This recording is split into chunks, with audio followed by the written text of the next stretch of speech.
राजा यीशु को महिमा मिले। R727 बाइबल स्कूल में फिर से भाइयों बहनों बच्चों जवानों आप सभी का स्वागत हम करते हैं। प्रभु भला है, यहाँ तक आपको मदद किया है, आगे भी परमेश्वर आपको मदद करते रहेगा। हमारी ये प्रार्थना है कि आप परमेश्वर के वचन को सीखें, परमेश्वर के वचन आपके जीवन के अंदर काम करें। जितने आशीषें परमेश्वर के वचन में आपके लिए लिखी गई है वो सब आप प्राप्त करें। एक ही लाइफ है, यानी कि एक ही जीवन है, प्राप्त करना है तो इसी जीवन में प्राप्त करना है, राइट। प्राप्त करें, खुद आशीषित रहें, औरों को भी आशीषित बनाएं। ये हमारा पाठ का सीरीज है पुराना नियम सर्वेक्षण, और उसका दूसरा भाग में दूसरा पुस्तक है सबोपदेशक की पुस्तक। सबोपदेशक की पुस्तक क्या है? ये सबोपदेशक क्या अर्थ आपको समझ में आ रहा है? सभा में खड़े होकर के उपदेश देने वाला, जिसको बोलते हैं सबोपदेशक। इंग्लिश में बोलते हैं एक्लेसियास्टस। एक्लेसिया यानी कि called out and separated group of people, यानी कि परमेश्वर ने जिनको बुलाया है, अलग किया है, अपने लिए अलग रखा है, जिसको हम नया नियम के अनुसार कलीसिया या परमेश्वर की मंडली जो कहते हैं। लेकिन यहाँ पे सुलेमान के टाइम जिसने इस पुस्तक को लिखा है, उस समय ऐसा एक रीति नहीं थी पब्लिक मीटिंग करने का सभा में, या ये फिर एक बड़ा हॉल में मीटिंग करने के बारे में ज्यादा नहीं लिखी गई। अगर पुराना नियम में ऐसा एक घटना है तो न्यायियों के पुस्तक में आप देखते हैं शिमशोन के बारे में। एक हॉल था फिलिस्तियों के अपने राज्य के राजधानी में, यानी कि एक मंडप जिसमें कितने लोग बैठे थे? लगभग 3000 लोग बैठे थे। 3000 लोग बैठ करके जो शिमशोन जो उनको बहुत तकलीफ देता था, और उनको उनको कैसा मर रहा है ना, कि उसके आंखें फोड़ी गई हैं, और उसके बाद वो मजाक कैसा करता है उसको देखने के लिए। ठीक है। उसके अलावा हो सकता है, हमेशा आपको याद रखना है कि राजमहल में एक दरबार का हॉल होता था या हुआ करता था, जहां पे राजा अपने लोगों को या कुछ मुख्य प्रजाओं को बुला करके कुछ इंपॉर्टेंट चीजें डिस्कस करने के लिए, लोगों को बताने के लिए इस्तेमाल किया करता था। लेकिन बाइबल के अंदर वो कितना ऐसा किया है उतना जिक्र नहीं है। कैसा भी करके, जैसे मैंने इससे पहले पुस्तक में बोला बुद्धि के द्वारा उपदेश, वैसे ही सबोपदेशक की पुस्तक पूरा पूरा अगर आप पढ़ेंगे, सुलेमान ज्ञानी अपने जीवन को ही सामने रखते हैं हमारे सामने, और कहते हैं भाई मैंने सब कुछ अनुभव किया है, सब कुछ, कुछ भी छोड़ा नहीं। मेरे आंखों के सामने जो अच्छा लगा, शरीर के लिए जो अच्छा लगा, हाथ पैर के लिए जो अच्छा लगा, सब कुछ मैंने पूरा किया, कर लिया। और उसके बाद मैं अभी समझ रहा हूं सब कुछ माया है, सब कुछ व्यर्थ है, वैनिटी है, राइट। सब कुछ करने के बाद और लास्ट में कंक्लूजन या निष्कर्ष कहते हैं उसके लास्ट अध्याय, लगभग लास्ट आयत में अंत की बात यह है, परमेश्वर का भय मान और उसके आज्ञा का पालन कर, उसी में आशीष है, तरक्की है, भलाई है, उन्नति है। परमेश्वर का वचन हमारे लिए काम करेगा।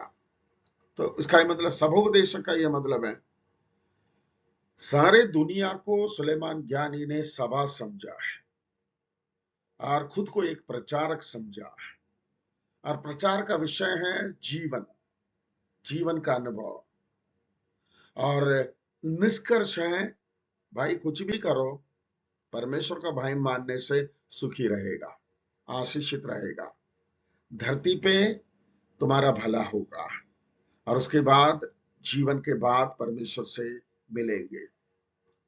अच्छा लगता है इसी प्रकार के उपदेश, वो भी कौन? बुद्धिमान, परमेश्वर का बुद्धि प्राप्त व्यक्ति, और इनके बुद्धि का कमी नहीं है, लग्जरी का कमी नहीं है, या फिर कुछ भी बोलो, कोई कमी नहीं है।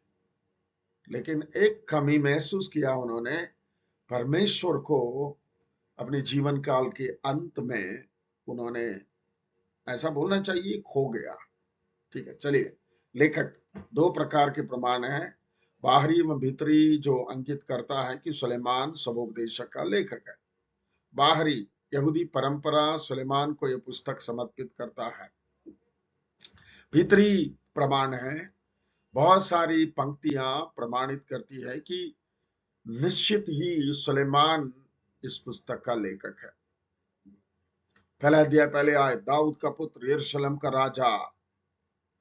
और पहला अध्याय 16वें आयत, स्पर्धा रहित बुद्धि, राइट। दूसरे अध्याय 7वें आयत, असीम धन। दूसरे अध्याय तीसरे आयत, आनंद के लिए सौभाग्य।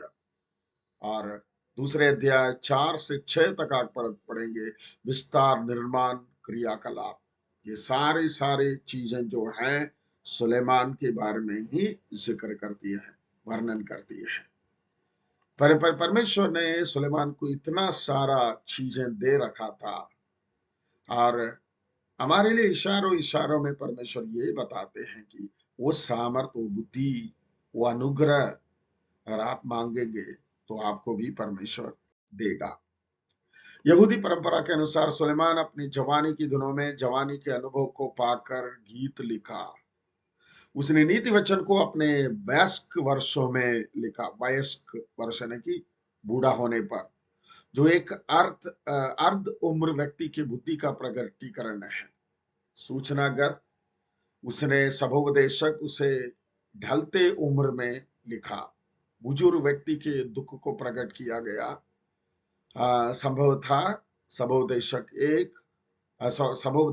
पहला राजा 11 में लिखित सुलेमान के गलती का एहसास तथा उसके नैतिक पतन से पश्चाताप को उद्धृत करता है। सबोपदेशक की पुस्तक तब सुलेमान की मृत्यु के पहले लिखी गई थी, तथा 913 ईसा पूर्व में उसके राज्य के बंटवारे से पहले लिखा हुआ ये माना जाता है, राइट। सो जीवन में कुछ भी जो करते हैं करते रहें, लेकिन सुलेमान कहते हैं सोच समझ करके करना है। हमारे ऊपर एक न्याय करने वाला राजा है, हमारे हर काम पर ध्यान करने वाला परमेश्वर है, हमारे हर काम के अनुसार हमें प्रतिफल देने के लिए उसके पास है। इसलिए परमेश्वर के नजर से कोई बच नहीं सकते हैं। दिनांक या तारीख या लिखने का टाइम 931 ईसा पूर्व माना जा रहा है। पुस्तक का शीर्षक, हेडिंग, यूनानी शब्द सबोपदेशक, एक्लेसियास्टिस का अर्थ है सभा, तथा एक्लेसिया, कलीसिया, इसको मैंने पहले बताया था, इसी में से लिखा गया है। इब्रानी शीर्षक में इसका अर्थ है एक जो सभा में भाषण या बोलता है, एक सबोपदेशक या वक्ता, राइट। जैसा मैंने बोला, दुनिया को उन्होंने सभा समझा नहीं। किसी ने बोला है ना, the world is my pulpit, सारा दुनिया मेरा पुलपिट है। मैं जहां कहीं भी प्रभु मुझे मौका देता है वहां कहीं भी जाकर के सुसमाचार का प्रचार करूंगा। वैसे ही काम सुलेमान ने पहले से कर लिया है, राइट। वो भी, उसके हाथ में ये बाइबल नहीं थी, परंतु उसके हाथ में क्या था, सिर्फ पहला 5 पुस्तक, बाइबल का पहला 5 पुस्तक, जिसको हम कहते हैं पंचग्रंथ या पेंटाटुक। नबियों की पुस्तक ये सब बाद में आई, सुलेमान की भी बाद में आई नबियों की पुस्तक। इतिहास की पुस्तक शायद कुछ लिख करके रखे हैं, लेकिन बाइबल है बोल करके किसी ने बना करके नहीं रखा। हमेशा राजाओं के हाथ में, हम लोग जैसे बाइबल में पढ़ते, राजाओं के हाथ में तोरा या 5 पुस्तक राजा अपने हाथ से लिख करके रखना है, उसके अनुसार देश को चलाना था। इसलिए उस समय उन्होंने ये सब लिख करके रखा। इस पुस्तक का विषय और उसका उद्देश्य को भी आप थोड़ा सा ध्यान से देखिए। यहाँ पे 4 बातें बताई गई हैं। इस मूल विषय है जीवन की क्षणिकता। परमेश्वर के बिना इस विषय के विस्तृत में 4 उद्देश्य उभर आती है। विषय, थीम, विषय वस्तु क्या है? जीवन का क्षणिकता, मतलब कि क्या बोलना चाहिए, कितने जल्दी जीवन भाग जाता है, दौड़ जाता है। कई बार इंसान सोचता है मैं 1000 साल के लिए जीऊंगा। हम गाना गाते हैं ना बर्थडे में, तुम जियो 1000 साल। अब हमें समझ में आ रहा है वो सब फेक है, फेक ग्रीटिंग है। कोई नहीं जी सकता। ठीक है, इंग्लिश में उसको बोलते हैं यूफेमिज्म, यानी कि हालांकि हम गलत बोलते हैं या फिर जो बोलते हैं उसके लिए कोई मायना नहीं है, लेकिन हम फ्लैटरी करके या फिर क्या बोलना चाहिए, किसी व्यक्ति को खुश कराने के लिए वो बोलने का। लेकिन यहाँ पे ये खुश कराने के लिए बोलने के बाद वहां ये नहीं बताते, जीवन के सच्चाई को सामने रखते हैं। कितना कितना शॉर्ट है हमारा लाइफ। आदम के जमाने में लगभग लगभग 1000 साल, 1000 साल से थोड़ा सा कम साल जीवित रहे कई सारे लोग। मेतुशला नामक व्यक्ति 900 कितने 67 साल जीवित रहा है। और उसके बाद ये कम होते होते भजन संहिता में लिखा है 70 साल, थोड़ा सा ज्यादा बल मिले तो 80 साल। वो भी बड़ा मुश्किल परेशानी से होकर गुजरती है। आजकल आप देखते हैं कि बड़े मुश्किल से कहीं एक व्यक्ति 100 साल, 102 साल जीता रहा या जिया है। वो एक्सेप्शनल केस है। तो ये क्षण भर का जीवन है। इस क्षण भर के जीवन के अंदर कई सारी चीजें हमारे सामने परमेश्वर ने रखा है, वो सबको प्राप्त करना है। और कई लोगों को शिक्षा देना है, कई लोगों के लिए आशीष के कारण बनना है, कई लोगों के लिए सुसमाचार सुनाना है, कई लोगों को सुसमाचार सुना करके प्रभु में लेकर आना है। क्योंकि ये जीवन में परमेश्वर ने हमें भंडारी बनाया, स्टीवर्ड बनाया। हमारे हाथ में बहुत कुछ दिया है। उन तमाम चीजों को अगर इस्तेमाल करेंगे, व्यापार करेंगे, कमाएंगे, परमेश्वर की उपस्थिति में प्रेजेंट करेंगे, हमें हमारे इस जीवन के बाद जब हम परमेश्वर से मिलेंगे हमें इनाम मिलेगा, राइट, पुरस्कार मिलेगा, परमेश्वर देगा। इसलिए जीवन क्षण भर की है। इसलिए कोई यहाँ पे ज्यादा नाचने का जरूरत नहीं है। अगर कोई घमंड करता है तो अपनी पढ़ाई पर, अपने धन पर, अपने परिवार पर या अपने बड़े बड़े चीज पर नहीं, परंतु यीशु मसीह में घमंड करे। पौलुस के द्वारा पवित्र आत्मा यही कहता है। हम और किसी चीज को जानना नहीं चाहेंगे, केवल क्रूस पर मरे हुए प्रभु यीशु मसीह पर, क्रूसित प्रभु यीशु मसीह को जानना हमारे लिए बहुत महत्वपूर्ण है। चलिए, और ये इस विषय से 4 उद्देश्य सामने उभर आता है। नंबर 1, परमेश्वर के बिना जीवन का कोई अर्थ नहीं। इस बात को प्रकट करने के लिए सुलेमान चाहता था कि मनुष्य के बल पर सफलता तथा बुद्धि के ऊपर भरोसा को खत्म किया जाए। सुलेमान ने अपने अनुभव में खालीपन को लिखा है कि ताकि अपने पाठकों को परमेश्वर के लिए कायल बना सके। नीति वचन के पुस्तक 3 अध्याय में आप देखते हैं, अपनी बुद्धि की सहायता, अपने समझ के सहारा न लेना, परमेश्वर के बुद्धि की समझ का सहायता लेना है। दूसरा, सुलेमान सत्य को सत्यापित करता है कि जीवन में बहुत सभी बातें पूरी तरह से नहीं समझी जा सकती है। इसलिए लोगों को विश्वास के द्वारा जीवित रहना चाहिए, ना कि दृष्टि के द्वारा। पहला कुरिन्थी में आप देखते हैं, हम चीजों को देख कर नहीं परंतु विश्वास से चलते हैं। विश्वास से चलने से क्या होता है? परमेश्वर अदृश्य है, लेकिन हमारा भरोसा पूरा पूरा परमेश्वर पर बनी रहती है। हम इस धरती पे हमारे लिए आशीषित रहते हैं, औरों के लिए भी आशीष के कारण बनकर रहते हैं। तीसरा, सभोपदेशक जीवन के दृष्टिकोण के सच्चाई को प्रस्तुत करता है, जो नीति वचन के आदर्शवादी को संतुलित करता है। तुलना करना है नीति वचन 10 का 16 एवं सभोपदेशक पुस्तक 8 का 14। ये दोनों को तुलना करके आप देखिए। यह प्रकट करता है कि नीति वचन का सिद्धांत में अपवाद है, कम से कम इस दुष्ट संसार के स्तर से। चौथा बात, सुलेमान दिखाना चाहता है कि जीवन हमेशा खाली तथा निराशा भरा रहता है। कुछ भी हो, यह पुस्तक नहीं कहती है कि जीवन पूर्ण रूप से अर्थहीन है। जीवन का अर्थ परमेश्वर का भय मानने के द्वारा पाया जा सकता है।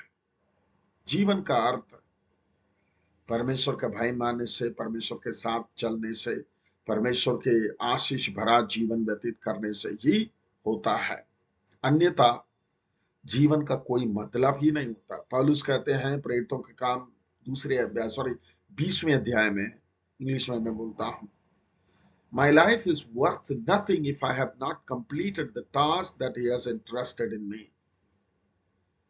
अगर मैं परमेश्वर ने जो काम मेरे अंदर दिया है उसको पूरा नहीं करता हूं, तो मेरे इस धरती पे जीने का मकसद ही बेकार है। जीने का मतलब नहीं है। आज देखिए, परमेश्वर बिना इंसान क्या क्या करने के लिए प्रयास करता है। कुछ लोग समझते हैं पैसा ही सब कुछ है, कुछ लोग समझते हैं खूबसूरत सब कुछ है, कुछ लोग समझते हैं धन दौलत, एक घर है, गाड़ियां हैं, और ये जमीन है, और बहुत सारी आमदनी है, कंपनी है, कोठी है। सुलेमान के पास इसमें कोई कमी नहीं थी, और बोलते हैं भाई सब व्यर्थ है। अगर परमेश्वर है सब कुछ है। ओके, चलिए, मूल शब्द है यहाँ पे देखिए, व्यर्थ है। मूल शब्द ही व्यर्थ है। माया, वैनिटी इंग्लिश में बोलते हैं, मीनिंगलेस। मूल वचन है पहला अध्याय दूसरे अध्याय 24वें आयत, 12वें अध्याय उसका 13-14। खास तौर से आपको ये पढ़ना है, 12वें अध्याय उसका 13-14। अंत की बात ये है, राइट? सब कुछ सुना गया, सब कुछ देखा गया, सब कुछ अनुभव किया गया। मैं सब कुछ अनुभव करके, देखने के बाद, अनुभव ये सब करने के बाद मैं अपने अनुभव से बताता हूं भाई, अंत की बात ये है, परमेश्वर का भय मानना और उसके मार्गों पर चलना, उसके वचन का या उसकी आज्ञाओं को पालन करना, सुखी रहोगे। नहीं तो व्यर्थ जीवन व्यतीत करते खुद के जीवन को व्यर्थ करोगे, औरों के जीवन को भी व्यर्थ करने का काम करोगे। इसका मूल अध्याय देखिए, स्वाभाविक आदमी के विचार से जो सूर्य के नीचे जीवन को देखता है, जिसका निष्कर्ष है सब कुछ व्यर्थ है।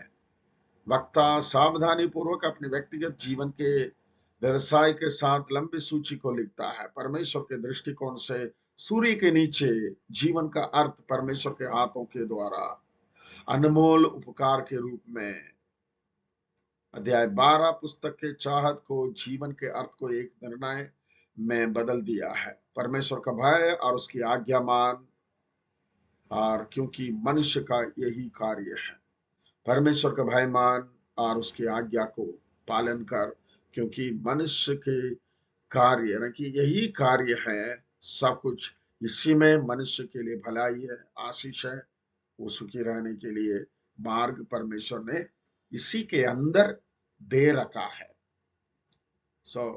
यहाँ पे एक बात और मैं बता करके आगे बढ़ना चाहूंगा। ये 12वें अध्याय में, ये 12वें अध्याय के अनुसार आप इस धरती के लोगों को आप नाप सकते हैं, तौल सकते हैं। मैं किसी को जज करने के लिए नहीं बोलता, किसी के जीवन को देख करके ये बर्बाद हो गया, ये ऐसा है, ये वैसा है बोलने का जरूरत नहीं, लेकिन ये आपके लिए एक मापदंड है, क्योंकि ये जो लिख करके रखा है परमेश्वर का बुद्धि प्राप्त एक इंसान। चलिए आगे बढ़ते हैं। सभोदेशक में मसीह का प्रतिरूप, मसीह को परमेश्वर तक पहुंचने का माध्यम माना गया है, जहां मनुष्य संपूर्णता एवं संतुष्टि को प्राप्त करता है। यीशु मसीह के साथ ही एक व्यक्तिगत संबंध के द्वारा जीवन में व्यर्थता और विफलता हटाया जा सकता है। राइट? एक माध्यम क्या है? बुद्धि, जहां मनुष्य संपूर्णता और संतुष्टि को प्राप्त करता है। यह है मसीह का प्रतिरूप। रूपरेखा परिचय से शुरू होती है और समस्या प्रतिष्ठित हुआ एक अध्याय 4 से लेकर के दूसरे अध्याय और उसका 26 तक। जीवन चक्र की व्यर्थता, मानव बुद्धि की व्यर्थता, आनंद एवं धन की व्यर्थता, भौतिकता की व्यर्थता और फाइनल में जो है इसी का ही समापन परमेश्वर की मिथ्यतियों के साथ खुश बनाओ और संतुष्ट करो। प्रभु में खुश रहो और संतुष्ट रहो। ओके, दूसरा पॉइंट, जीवन के विषय में परमेश्वर की अविवादित योजना। जीवन की घटनाओं को पूर्व नियोजित करता है। जीवन के परिस्थितियों को यह पूर्व नियोजित करता है। वह सभी का न्याय करता है और उसका अंत है। तीसरे पॉइंट जो है, जीवन के परिस्थितियों की व्यर्थता, दुष्ट कार्य, कठिन परिश्रम एवं खालीपन, राजनीतिक सफलता और खालीपन, मानविक धर्म का खालीपन, मानविक धनीपन का खालीपन, एंड देन उसका समापन। लास्ट पेज में चौथा पॉइंट, संपूर्ण रूप से जीवन की व्यर्थता। एक एक करके बताते बताते अभी संपूर्ण रूप। धन संतुष्ट नहीं कर सकता है, बच्चे संतुष्ट नहीं कर सकते, परिश्रम करके कमाते हैं वो भी संतुष्ट नहीं कर सकता है। पांचवा बात, व्यर्थता के साथ जीने के लिए सलाह। भाई, इस धरती में जो भी मिलेगा व्यर्थ चीजें ही मिलेगा। जीना इस धरती पे है, लेकिन ये व्यर्थ चीजों के बीच में जीते आपको और एक मौका है कि कभी व्यर्थ ना होने वाला चीज के और अपना ध्यान लगाने के लिए। मनुष्य के दुष्टता के दृष्टिकोण से सलाह, परमेश्वर के उपाय की भेद की दृष्टिकोण से सलाह, जीवन की अनिश्चितता के दृष्टिकोण से सलाह है, समय की दृष्टिकोण से सलाह है। लास्ट में जो है समापन, जिसमें सब कुछ सुना गया है।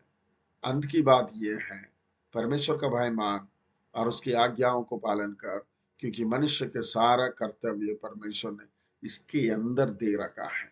ये कर्तव्य को इंसान जब पूरा करता है वो आशीषित रहता है और उनके लिए भी आशीष के कारण बनता है। ये रही सबोपदेशक की पुस्तक। ये कहीं किसी का सोच नहीं है, परमेश्वर के बुद्धि से हमारे लिए, हम बुद्धिमान बनने के लिए परमेश्वर ने हमें दी है। एक बार मूसा ने प्रार्थना किया भजन संहिता 90 में, हे परमेश्वर, हमारे दिनों को गिनने का हमें बुद्धिमान बना दे। इसका मतलब शायद हो सकता, मान के चलिए मूसा 80 साल के हैं। मूसा को पता नहीं अब कितने साल जीवित रहा, 80 साल तो चला गया है। आगे जितना दिन बाकी है उतने दिन मैं मूर्खता पूर्वक जीवन व्यतीत ना करूं, परमेश्वर का बुद्धि को इस्तेमाल करके मेरे शरीर को कैसा देखभाल करूं, मेरी आत्मा का कैसा देखभाल करूं, मेरे जीवन को, परिवार को, घर को और मेरे रिस्पॉन्सिबिलिटी को कैसा देखभाल करूं। ये उनका उद्देश्य है। हमारा भी प्रार्थना ये रहे, सबोपदेशक की पुस्तक पढ़ने के बाद ये प्रार्थना रहे, व्यर्थ बातों में हमारा लाइफ को बर्बाद ना करें। कुछ बहुमूल्य है, कुछ बहुत सारे आशीषों की बात है जो कि प्रभु यीशु ने हमारे लिए रखा है। वो कैसा हमारे लिए तैयार किया है? अपने क्रूस के दुखपूर्ण मृत्यु, दर्दपूर्ण मृत्यु के द्वारा, अपने लहू के द्वारा हमारे लिए संपन्न करके उसने रखा है। अगर ये सब प्रभु यीशु मसीह हमारे लिए करने के बाद भी हम इस दुनिया के व्यर्थ बातों के पीछे अपने जीवन को बर्बाद करते, प्रभु यीशु ने हमारे लिए जो संपन्न किया है उससे वंचित रहेंगे, एक दिन हमें प्रभु परमेश्वर की उपस्थिति में खड़ा होना पड़ेगा। तब हम पछताएंगे। ऐसा पश्चाताप के लिए मौका ना आ जाए।